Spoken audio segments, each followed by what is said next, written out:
तो स्वागत है आपका पॉलिटी रिवीजन सीरीज के इस 7वें लेक्चर में। आज का टॉपिक है फाउंडेशन ऑफ द कॉन्स्टिट्यूशन। तो पिछले दो लेक्चर से हम यही टॉपिक कर रहे हैं। आज इसका थर्ड पार्ट है, होपफुली एक और आएगा, तो टोटल 4 पार्ट होंगे फाउंडेशन ऑफ द कॉन्स्टिट्यूशन के। ठीक है, इंपॉर्टेंट टॉपिक है, इस पे बहुत सारे क्वेश्चन यूपीएससी में पूछे जाते हैं। दैट्स वाई इतना हम टाइम लगा के प्रॉपर 4 पार्ट में इसको कवर कर रहे हैं। राइट, चलिए आगे बढ़ते हैं। तो जैसा कि आप मेरे बारे में जानते ही होंगे, तो ज़्यादा टाइम नहीं लेते उस पर, आगे बढ़ते हैं। अब इसमें आपको फिलहाल के लिए 1 से 14 तक मार्क करना है अपनी कॉपी में। अगर ज़्यादा हुआ तो वहीं बढ़ा लेंगे। ओके, 3 कॉलम बनाने हैं, आप सभी को मालूम है। पहले कॉलम में नंबर डालना है 1 से 14 तक, दूसरे वाले में ऑप्शन और तीसरे वाले में अप्रोच। ठीक है, आई होप कि पहले लेक्चर से आप करते आ रहे हो तो सारा कुछ आपको पता है, तो ज़्यादा बताने की जरूरत नहीं। ग्रेडेड सिस्टम अपन को डेवलप करना है। चलिए पहले क्वेश्चन पे आ जाते हैं। ये रहा आपके सामने फर्स्ट क्वेश्चन। फर्स्ट क्वेश्चन क्या बोल रहा कि the constitution of India does not guarantee which one of the following is a fundamental right. तो इन चारों में से कौन सा है जो फंडामेंटल राइट जो है डज नॉट गारंटी, है ना, नहीं करता है, वो बताना है। अब चारों को पढ़ते हैं। Right to equality, right against exploitation, right to property, right to carry on trade and business. चलो सबका आर्टिकल आप बता दो फटाक से, है ना। आंसर तो सभी को पता चल ही गया होगा, बेसिक क्वेश्चन है ना। राइट टू इक्वालिटी है हमारे कॉन्स्टिट्यूशन में आर्टिकल 14 से लेकर 18 तक। Okay, from article 14 to 18। Right against exploitation है 23 एंड 24। 23 है फोर्स लेबर का, है ना, बेगार का, और 24 है childrens in hazardous factories. Right, right to property देखिए था article 19(1) sub clause F and article 31 में। मैंने कहा कि था का मतलब क्या हुआ, इसको 44th अमेंडमेंट एक्ट 1978 में फंडामेंटल राइट से हटा के एक लीगल राइट बना दिया अंडर 300A। आई होप कि सारा इंफॉर्मेशन आपको क्लियर हो। तो यही हमारे क्वेश्चन का करेक्ट आंसर हो जाएगा कि ये अब हमारा फंडामेंटल राइट नहीं है। क्या है, एक लीगल राइट है। राइट, अच्छा चौथा भी देख लेते हैं, right to carry on trade and business. अब बताओ कि ये पर्टिकुलर किस आर्टिकल में है। ये किसी आर्टिकल के सब क्लॉज में है। तो आप जो है इसको कमेंट करके बताओ कि किस आर्टिकल के किस सब क्लॉज में है। तो अगर आप पूरा का पूरा देखो तो ऊपर कोई ना कोई आर्टिकल मैंने लिखा है जिसके अंडर में ए है, इसको आपको कमेंट करके बताना है। नेक्स्ट क्वेश्चन पे आगे बढ़ते हैं। अच्छा, एक्सप्लेनेशन आप देख सकते हो, सारा डिटेल मैंने बता दिया, इसलिए एक्सप्लेनेशन पे इतना ध्यान नहीं दे रहे। नेक्स्ट क्वेश्चन ये रहा आपके सामने, बोल रहा है which one of the following statement with regard to the DPSP is not correct. ध्यान रहे कि नॉट करेक्ट हमसे पूछा है। ठीक है, पहला क्वेश्चन है, मतलब चारों ऑप्शन पढ़ लेते हैं पहले। They are not enforceable in a court of law, they can override all the fundamental rights, they can be related to social and economical justice, they can be related to giving free legal aid। अब चलो one by one, जैसे पिछले question को किया था वैसे इसको भी करते हैं। तो देखो ऐसा प्रोविजन है एज पर आर्टिकल 39 के ए में। ठीक है, they can be related to social and economical justice, ऐसा बिल्कुल है। कहाँ पे, 38 में या फिर 39 में। एक बार आप इसको क्रॉस चेक करोगे मेरे कहने पे, सच दैट आपको दोनों आर्टिकल क्लियर हो जाए। दे can override all the fundamental rights, अरे ऐसा तो कुछ है ही नहीं, है ना। अगर दोनों में कहीं पे टकराव होता है, किसमें किसमें, फंडामेंटल राइट और डीपीएसपी में, तो हमेशा फंडामेंटल राइट को वरीयता दी जाती है। राइट, और यहाँ पे तो उल्टा बोल रहा और हमसे नॉट करेक्ट ही पूछा, तो इसलिए हमारा ऑप्शन बी जो है करेक्ट हो जाएगा। और they are not enforceable in any court of law, ये तो बिल्कुल सही है ना। चलिए, अच्छा ये आर्टिकल 37 में है कि दे आर नॉट जस्टिएबल। ओके, आगे बढ़ते हैं, इसका एक्सप्लेनेशन देख लेते हैं। जो सारी चीजें बताई है ना वही सारी चीजें हैं। गारंटीड टू एवरी सिटीजन, क्या फंडामेंटल राइट जो है हर एक सिटीजन को गारंटी किया गया है। और अगर कहीं पे टकराव होता है तो मैंने बताया कि फंडामेंटल राइट्स टेक प्रेसिडेंस, मतलब उसको पहले वरीयता दी जाती है। ओके, बाकी ये सारा कुछ आपको मालूम ही है कि नॉट जस्टिफिएबल का मतलब होता है कि they can't be directly enforce through the court, है ना। Social and economical justice provide करना है हमें, एक ऐसा सोसाइटी बनाना है जहां पे सोशल एंड इकोनॉमिकल जस्टिस मिल पाए लोगों को। ये डीपीएसपी का टारगेट है, पर्पज है, एक वेलफेयर स्टेट स्टेब्लिश करने का। और जो डीपीएसपी है वो serve as a moral and political directives for the government in formulating policies and making laws. ये तो आप सभी को पता होगा कि डायरेक्शन है, हमारे कॉन्स्टिट्यूशनल मेकर्स ने स्टेट को डायरेक्शन दिया है डीपीएसपी के अंदर कि आप जब भी फ्यूचर में लॉज या कानून बनाओगे तो इसके अकॉर्डिंग ही बनाना। नेक्स्ट है कि they provide a framework for the government to promote the welfare of the people, secure a just and human society and reduce inequality. ये सब क्या है? टारगेट है, पर्पज है किसके? डीपीएसपी के। नेक्स्ट क्वेश्चन पे आगे आते हैं। ये रहा नेक्स्ट क्वेश्चन आपके सामने, एक बार पढ़िए इसको अच्छे से। क्वेश्चन है कि which one of the following fundamental right has not been provided to a person. ध्यान रहे, हैज नॉट बीन बोला है, कौन सा नहीं प्रोवाइड किया गया किसी पर्सन को। अब पहला बोला प्रोटेक्शन, चारों पहले पढ़ लेते हैं अच्छे से, ठीक है। आई होप कि आपने पढ़ लिया होगा। अब मैं आंसर बताना स्टार्ट करता हूँ। देखिए, जैसे ही क्वेश्चन आपको दिखे तो मैं आंसर बताना स्टार्ट कर देता हूँ, क्यों? क्योंकि ऑलरेडी ये मैं आपको बता चुका हूँ कि क्वेश्चन देखते ही आपको पॉज करना है और अपना आंसर कॉपी में नोट डाउन करना है। ओके, चलिए तो 137 को एक्सप्लेन करते हैं कि protection against prosecution and punishment for the same offence more than once, इसको डबल जिबार्टी बोलते हैं। नो डबल जिबार्टी आर्टिकल 20 में है। अच्छा, to refuse to give his और her sample of handwriting as evidence to support a prosecution against him और her, ये भी है। तीसरा है to act as a witness against himself और हर सेल्फ, इस पे अभी हम पॉज करते हैं। चौथा भी देख लेते हैं ऑप्शन, फिर आएंगे इस पे। Right not to be convicted of any offense except for violation of law in force at the time of commission of the एक चार्ज एज एन ऑफेंस, ये बिल्कुल सही है। तो ये हमारा जो सी ऑप्शन है वो हो जाएगा। क्यों? क्योंकि हम अपने ही खिलाफ विटनेस नहीं बन सकते, है ना। लेकिन यहाँ पे बोला कि to act as a witness against himself या हरसेल्फ, इस वजह से ये पर्टिकुलर नॉट करेक्ट पूछा था, तो यही हो जाएगा। तो देखो यहाँ पे एक्सप्लेनेशन है कि एज पर आर्टिकल 20 सब क्लॉज 3 में no person accuse of any offence shall be compelled to be a witness against himself. No person, है ना, तो यहाँ पे नहीं बनना है, ऊपर क्या बोल दिया कि बनना है, दैट्स वाई ये गलत हो गया। अच्छा, बाकी भी देख लेते हैं। आर्टिकल 20 में क्या क्या है। It safeguards against arbitrary and excessive punishment for accuse person including citizen, foreigners and legal entities such as company या फिर कॉर्पोरेशन, है ना। उसमें केवल सिटीजन नहीं है, फॉरेनर्स भी हैं, लीगल एंटिटी जैसे कंपनी और कॉर्पोरेशन भी है। अब और थोड़ा डिटेल देखते हैं कि no ex post facto law क्या होता है, इसको समझते हैं कि it ensure that a person can not be convicted of any offence except for the violation of a law in force at the time of committing the act. मतलब जिस time पे उसने गुनाह किया इंसान ने, है ना, या फिर किसी लीगल एंटिटी ने या फिर फॉरेनर ने, है ना, वो सारा कुछ जो ऊपर हमने देखा है, तो उस समय जो लॉ है उसी के अकॉर्डिंग पनिश कर सकते हैं। ऐसा नहीं कि फ्यूचर में कोई और लॉ बना है ना तो उसके अकॉर्डिंग उसको पनिश करो, नहीं, ऐसा नहीं है। उस टाइम पे जो लॉ है उसी के अकॉर्डिंग हम पनिश कर सकते हैं। नो डबल जिपार्टी मतलब कि एक ही गुनाह के लिए दो सजा नहीं मिल सकता। तीसरा, नो सेल्फ इंक्रिमिनेशन मतलब खुद के खिलाफ गवाही नहीं दिलवा सकते।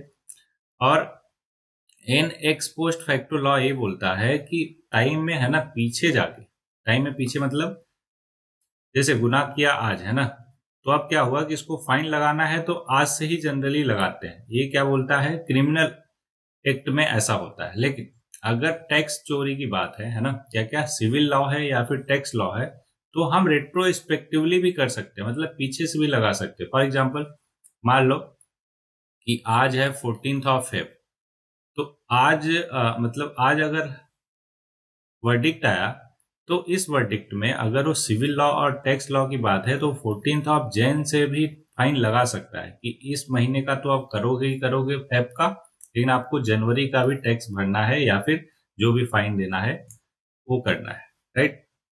लेकिन ऐसा क्रिमिनल लॉ में नहीं है कि आप रेट्रोस्पेक्टिवली कर सकते हैं। चलिए नेक्स्ट क्वेश्चन पे आगे बढ़ते हैं। ये रहा आपके सामने, पढ़िए इसको ध्यान से।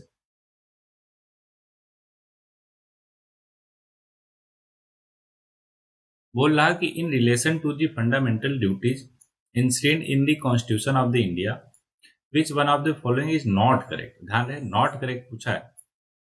तो चारों ऑप्शन को पढ़ते हैं डिटेल में। The fundamental duties were not originally a part of constitution, बिल्कुल सही बात है ना।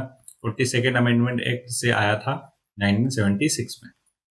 To safeguard public property and observe violence are fundamental duties.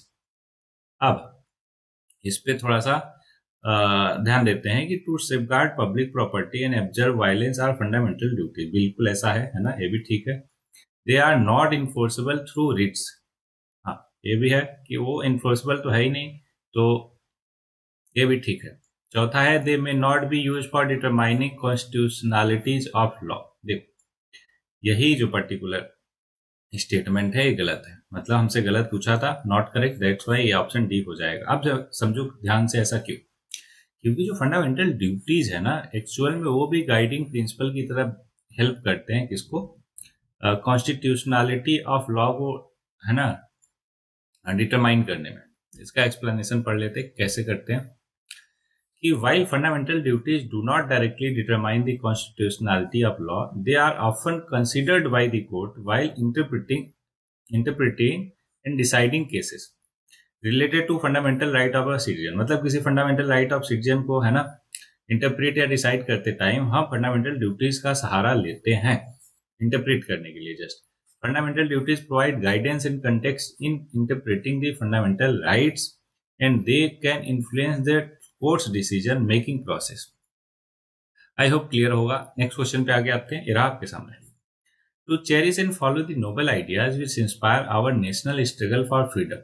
ये पर्टिकुलर स्टेटमेंट कहाँ पे पढ़ा है आपने, यही पूछा है हमसे। आप याद कीजिए, अभी पिछले लेक्चर में आई थिंक वो मैंने पूरा का पूरा 11 फंडामेंटल ड्यूटीज होते हैं और सारे के सारे आपको, है ना, बताया था। तो अगर आपने ध्यान से पढ़ा हो उसको तो यही है क्या, फंडामेंटल ड्यूटीज। तो ऑप्शन बी जो है बिल्कुल करेक्ट हो जाएगा। यहाँ पे देख सकते हैं फंडामेंटल ड्यूटीज के बारे में सभी को पता होता है कि आर्टिकल 15 ए के बी में ये है और ये पार्ट 4 ए में लाई करता है। कहाँ के, हमारे कॉन्स्टिट्यूशन के पार्ट 4 ए में लाई करता है। Next question, which one of the following is not, ध्यान है नॉट बोला है, not provided for under the DPSP, right to work to education and to public assistant in certain cases, बिल्कुल है। आर्टिकल 44 है UCC. Separation of judiciary from the executive, ये भी है 51। Participation of worker in the management. अब अगर यहाँ तक आपने पढ़ा होता तो आप कहते कि सर ये तो बिल्कुल सही है, क्यों, क्योंकि हमारे 43 के ये वाले सब पार्ट में दिया है, लेकिन वो दिया है इंडस्ट्री एंड फैक्ट्रीज में, participation of worker in management of industries, लेकिन यहाँ पे देखो क्या बोल दिया, लोकल सेल्फ गवर्नमेंट। तो ऐसा तो कहीं भी प्रोविजन नहीं है, दैट्स वाई ये गलत हो जाएगा और ये हमसे पूछा था, ये हमारा आंसर हो गया। ठीक है, चलिए नेक्स्ट क्वेश्चन रहा आपके सामने, इसको ट्राई कीजिए आप 1 मिनट के लिए।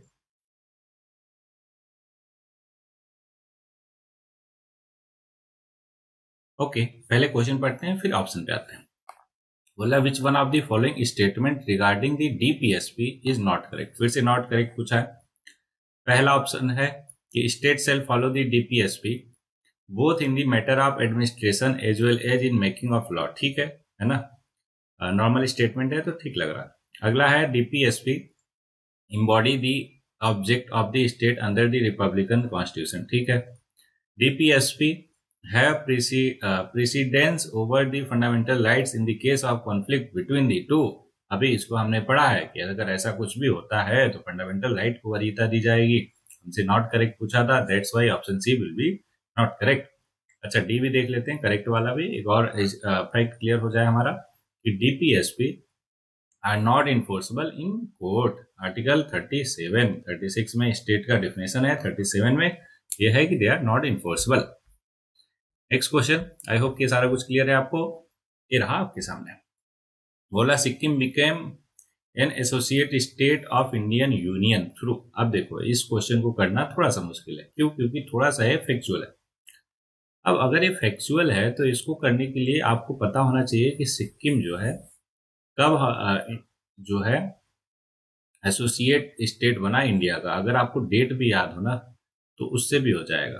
तो वो बना था द कॉन्स्टिट्यूशनल अमेंडमेंट एक्ट 36 वाले से 1975 में। तो इसका यही आंसर है, कुछ नहीं कर सकते, है ना, याद ही करना पड़ेगा। ठीक है, तो इसको ध्यान में रखो कि 36 अमेंडमेंट एक्ट 1975 में सिक्किम जो है वो स्टेट बन गया हमारे इंडियन यूनियन का। तो pass by parliament to India to incorporate Sikkim into the Indian union as an associate state. The act was passed on इतना इतना इतना ऐसे ऐसे ऐसे। ठीक है, नेक्स्ट क्वेश्चन ये रहा, which one of the following constitutional amendment has enormously strengthened the powers of the speaker या chairman of the house of the parliament state legislative। आप इसको ध्यान से समझिए कि कौन से पर्टिकुलर अमेंडमेंट ने जो चेयरमैन या लेजिस्लेटर है, स्पीकर है, चेयरमैन और स्पीकर है, उसका पावर को है ना बढ़ा दिया बहुत ही ज्यादा। तो ये कौन सा है चारों में से? देखो, ये तो 21 साल से 18 साल कर दिया है ना वोट देने का एज, तो ये तो होगा नहीं। अगला है anti defection provision of 52nd amendment, बिल्कुल ये हो सकता है, से अभी होल्ड पे रखते हैं। उससे भी थोड़ा मोस्ट या स्ट्रॉन्ग कोई स्टेटमेंट है क्या देखते हैं। Repealing of many of the provision of 42nd amendment by 44th amendment, नहीं इसमें स्पीकर चेयरमैन की तो कोई बात ही नहीं हो रही।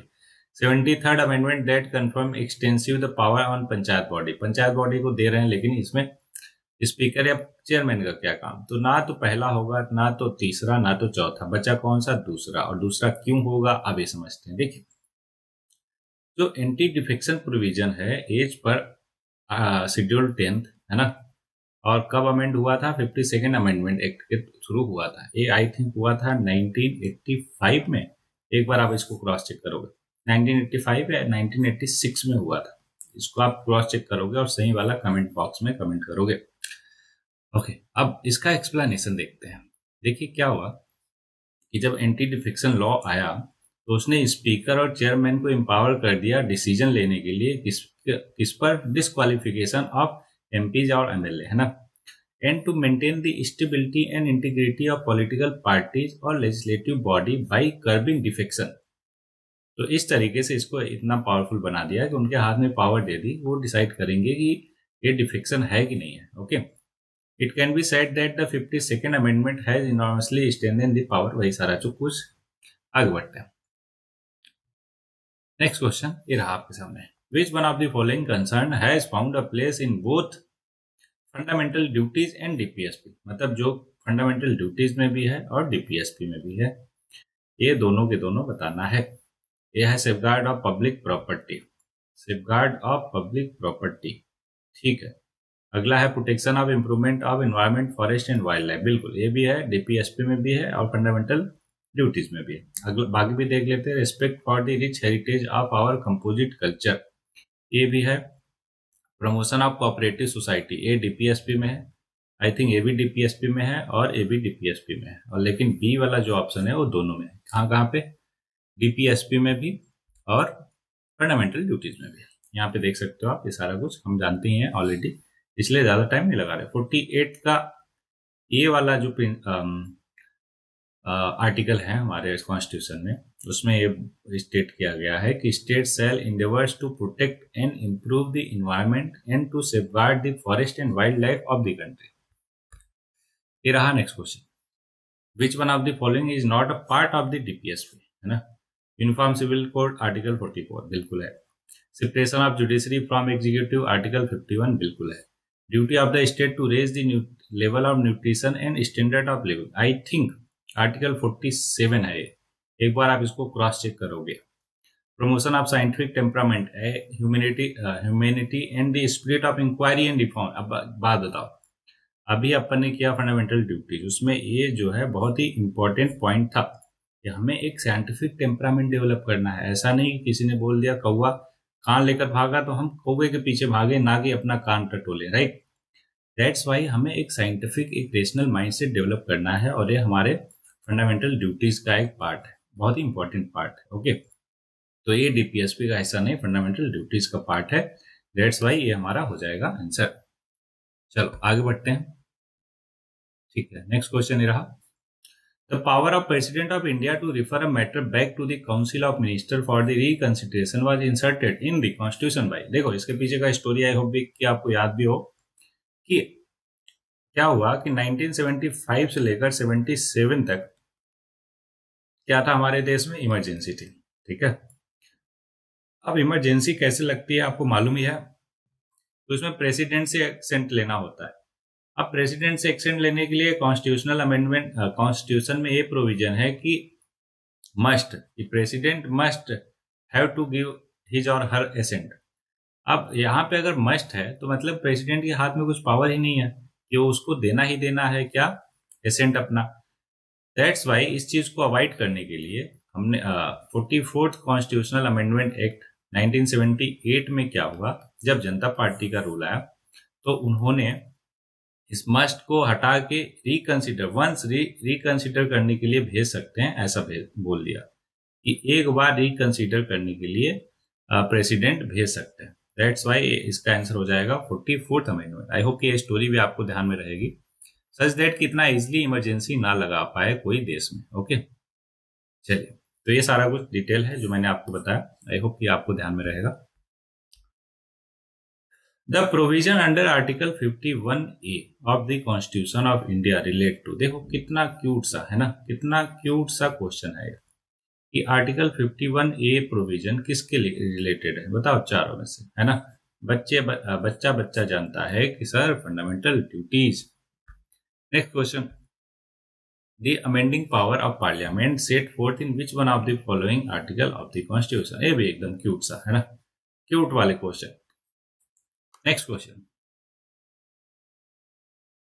विच regard to constitution amendment bill which one of the following statement is not correct, कौन सा नहीं करेक्ट है ये बताना है, ठीक है, मतलब गलत बताना है। तो speaker of the Lok Sabha can call a joint sitting of both the house to pass the bill, क्या बात करते हो हैं। Each house needs to pass the bill separately by a prescribe special majority, बिल्कुल स्पेशल मेजोरिटी होना चाहिए। The bill can be introduce in either house of the parliament, बिल्कुल लोकसभा राज्यसभा किसी में भी इंट्रोड्यूस कर सकते हैं हम कॉन्स्टिट्यूशनल अमेंडमेंट बिल को। The bill can B sponsored by a private member, बिल्कुल प्राइवेट मेंबर भी कर सकता है। तो ऑप्शन ए जो है वो नॉट करेक्ट है और हमसे वही पूछा था, दैट्स वाई ये वाला हमारा हो जाएगा करेक्ट ऑप्शन। नेक्स्ट क्वेश्चन, अच्छा ये थोड़ा डिटेल देख लेते हैं कि स्पीकर ऑफ लोकसभा वो ज्वाइंट सिटिंग नहीं बुलाता। अगर ज्वाइंट सिटिंग बुलाना है, पहली बात तो कॉन्स्टिट्यूशनल अमेंडमेंट बिल के लिए ज्वाइंट सिटिंग नहीं होती, और अगर ज्वाइंट सिटिंग बुलाना भी होता है किसी बिल के लिए तो वो प्रेसिडेंट साहब बुलाते हैं। ओके, तो ये तो गलत हो गया। दूसरा, passed by separated both house, वही सारी चीजें हैं जो मैंने बताया है ना, बहुत ज्यादा डिटेल में है नहीं कुछ। तो आगे बढ़ते हैं। Who among the following are entitled to get the benefit of equality before the law and the equal protection of the law as enshrined under Article 14 of the Constitution of India? अब इस बात को पढ़ के आपको एक बात याद आनी चाहिए कि आर्टिकल 15, 16, 19, 29, 30, ये 3, 2, 5 आर्टिकल ऐसे हैं जो ओनली फॉर सिटीजन अवेलेबल है। किसके लिए? Only for citizen. अब अगर ये ओनली फॉर सिटीजन है तो बाकी जो हमारे फंडामेंटल राइट्स हुए वो सबके लिए अवेलेबल है, ठीक है, इन सबको छोड़ के, क्योंकि ये ओनली फॉर सिटीजन है। तो आप देखो आर्टिकल 14 जो है वो क्या होना चाहिए, सबके लिए अवेलेबल होना चाहिए। तो all Indian citizen living in India, ये तो रहेगा ही। All Indian citizen living abroad, देखो जहाँ अब्रॉड में रहोगे आप तो वहां का रूल एंड रेगुलेशन फॉलो करना पड़ेगा, राइट। ऐसा तो है नहीं कि पूरे दुनिया में जहाँ पे भी इंडियंस हैं वहां पे हमारे इंडिया का फंडामेंटल राइट होगा, नहीं, पॉसिबल ही नहीं लग रहा ना कि वहां पे जाके आप इंप्लीमेंट करोगे अपने राइट्स, कैसे करोगे। तो पहला करेक्ट है, दूसरा गलत है। यहाँ पे ये ऑप्शन में एलिमिनेट कर लेते हैं, दूसरा गलत है, दूसरा गलत है, 2 ऑप्शन गया, पहला होना चाहिए, चौथा नहीं हो सकता, तीसरा ऑप्शन हो गया। देखो ऐसे भी एलिमिनेशन आप खेल सकते हो कि 2 ही स्टेटमेंट पता हो फिर भी आप कर सकते हो। चलो बाकी भी देख लेते हैं क्योंकि हमें तो सारे पता है ना। Foreigners living with in the territory of India, बिल्कुल सही बात है कि मैंने बताया ना कि 15, 16, 19, 29, 30 को छोड़ के बाकी सब जो है सबके लिए अवेलेबल है। All citizen born in India, है ना, all citizen born in India, ये क्या मतलब हुआ?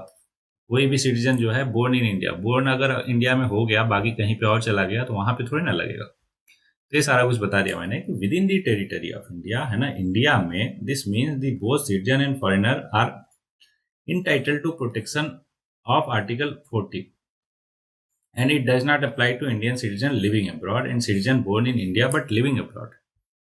Okay, next question रहा आपके सामने। बोला which one of the following are provided in India by the Right to Education Act? पहला है right of children to free and compulsory education till completion of elementary education in a neighbourhood school, बिल्कुल सही बात है। Provision of deployment of teachers for non educational works other than decennial census election to local authorities like state legislation parliament and disaster relief, मतलब इन सब के अलावा और कहीं पे भी टीचर का ड्यूटी नहीं लगा सकते। ठीक है, इसको होल्ड पे रखते हैं, पता नहीं। Right of minority to establish and administration educational institute, ये क्या बात हुई? ये तो हमारे फंडामेंटल राइट है। कौन सा आर्टिकल है जल्दी बताओ, 29 है या फिर 30 है? ठीक है, not citizen shall be denied admission into any educational institute maintain by the state और receiving aid out of state fund on ground only of religion, race, caste, language और एनी अदर ऑफ देम, है ना। अब यहाँ पे ये भी हमारा एक फंडामेंटल राइट है, आपको बताना है कौन सा है। ठीक है, अब ध्यान से समझो। आर्टिकल क्वेश्चन 151 का फोर्थ वाला बताना है आपको कौन से आर्टिकल में है। ऐसे कमेंट कर सकते हो कि 151 का फोर्थ स्टेटमेंट का ये आर्टिकल में है। अब ध्यान से समझिए, ये भी आर्टिकल में है कोई, ये भी आर्टिकल में है, तो ये दोनों तो नहीं होंगे। ओके बच्चे, पहला और दूसरा, पहला पक्का होगा, दूसरे का कह नहीं सकते, तो आप एलिमिनेशन पे आ जाते हैं। देखो तीसरा तो नहीं हो सकता, तो तीसरे को हटाओ, एक ही ऑप्शन में है, राइट। अच्छा, चौथा भी नहीं हो सकता, चौथा भी हटाओ, बचा कौन सा? पहला दूसरा, तो option D will be the correct answer for this question. देखते हैं आंसर। ठीक है, ऑप्शन डी ही है, बिल्कुल सही है। चलिए, यहाँ पे देखो सब पता चल रहा है आपको कि आर्टिकल 29 का सब क्लॉज 2 बोलता है कि constitution of India and not RTI act prohibit discrimination on the ground of religion, race, caste, language और any one of them admission in educational institute. और ये आर्टिकल 30 बोलता है ऊपर वाला, तो यहीं पे हमें दोनों के दोनों आर्टिकल पता चल गया। Next question, which one of the following does not related to fundamental rights as enshrined in the constitution of India? Does not relate to free and compulsory education for all children of the age 6 से 14, right to education as per article 21A of our Indian constitution, provision of trafficking in human being in force labour 23 article, और कौन सा है? Improvement of public health and provision of intoxicating drinks, ऐसा तो कुछ fundamental rights में है नहीं, लेकिन डीपीएसपी में है, तो ये तो नहीं हो सकता, है ना। और provision of the educational and economic interest of weaker section, ऐसा भी क्या है, किसमें है? डीपीएसपी में है, फंडामेंटल राइट में नहीं। तो ये तीसरा चौथा जज ने हमसे पूछा था, दैट्स वाई तीसरा चौथा आंसर हो जाएगा। ऑप्शन देखते हैं, बिल्कुल ऑप्शन डी जो है करेक्ट आंसर है। एक्सप्लेनेशन है, आई होप कि आप देख लोगे अच्छे से। नेक्स्ट क्वेश्चन पे आगे बढ़ते हैं। Which one of the following are related to right to equality under the provision of article 14 से 18 of the constitution of India? I hope कि आपको आर्टिकल 1 से लेकर 51A तक पूरा का पूरा मुझजबानी याद है, एक एक आर्टिकल। क्यों? क्योंकि अगर ये याद हो गया तो आपकी जिंदगी बहुत ज्यादा आसान हो जाएगी, स्पेशली पॉलिटी में। ओके चलिए आगे बढ़ते हैं कि provision of discrimination on ground of religion, race, caste, sex और प्लेस ऑफ बर्थ, आर्टिकल 15। ठीक, equality of opportunity in matters of public employment, article 16। Educational and cultural right to minority, article 29 and 30। Abolition of untouchability, article 17। हमसे पूछा था right to equality, जो कि 14 से 18 होता है। देखो 15, 16, 17 तो उसी के बीच में ही पड़ेगा, राइट। तो इसलिए पहला होगा, दूसरा होगा और चौथा होगा। पहला, दूसरा, चौथा किधर है? ऑप्शन सी हो गया आंसर। अच्छा, एलिमिनेशन से अगर आप चलते तो तीसरा नहीं हो सकता, तो तीसरे को कट करो, बचा कौन सा? या तो सी होगा या तो डी होगा, है ना। अब देखो सी और डी में दोनों में 1 2 1 2 तो है, मतलब पहला और दूसरा तो बिल्कुल सही होगा, चौथा होगा कि नहीं बस ये पता करना था आपको। अगला क्वेश्चन, ये सारा कुछ वही है जो बताया। नेक्स्ट क्वेश्चन है कि the major cleavage in global human rights discourse has been between, discourse का मतलब तनाव, उलझन, है ना। किसके किसके बीच में है? रिलीजियस और सिविल राइट के बीच में, या नेशनल राइट और माइनॉरिटी राइट के बीच में, या जेंडर राइट और इक्वल राइट के बीच में, या फिर सिविल और political right versus economic, social and cultural right. तो बिल्कुल यही ऑप्शन डी जो है करेक्ट आंसर हो जाएगा इसका। एक्सप्लेनेशन देख लेते हैं ऐसा क्यों है। कि major cleavage in global human rights discourse is often seen between civil and political rights एक तरफ एंड दूसरी तरफ economic, social and cultural right on the other hand. There is often a debate and tension between these two categories of rights as they require different approaches and resource allocation. Some argue that civil and political rights are fundamental and must be prioritize, जबकि बाकी लोग कहते हैं कि economic और social cultural right जो है बहुत ही इंपॉर्टेंट है, किसके लिए? Achieving social justice and equality. तो ये रहा इस पर्टिकुलर क्वेश्चन का एक्सप्लेनेशन। आई होप ये भी क्लियर होगा आपको। तो इसमें जितने भी क्वेश्चन आपके सही हुए या गलत हुए कमेंट बॉक्स में कमेंट करके बताना है कैसे रहा कैसे नहीं रहा। चलिए आज के लिए 2 शब्द पढ़ते हैं। तो ये रहा आपके सामने 2 शब्द। ओके सर, किधर है? यहाँ पे है ना। तो आज का है 2 शब्द की साइलेंस। ठीक है, कभी कभार बहुत कुछ बोलने से बेहतर है ना, चुप्पी, साइलेंस। कहते हैं कि साइलेंस बहुत कुछ बोलता है, इसलिए साइलेंस की पावर को समझने के लिए इसको इम्प्लीमेंट करना पड़ता है। अब साइलेंस में भी कभी कभार बहुत सारे आंसर छुपे होते हैं, तो इसलिए कभी कभार आप इसको भी फॉलो किया कीजिए, जैसे कि आज अपन ने है ना इसमें फॉलो किया। आई होप ये आपको क्लियर होगा अच्छे से। मिलते हैं किसी नए लेक्चर में। Till then enjoy.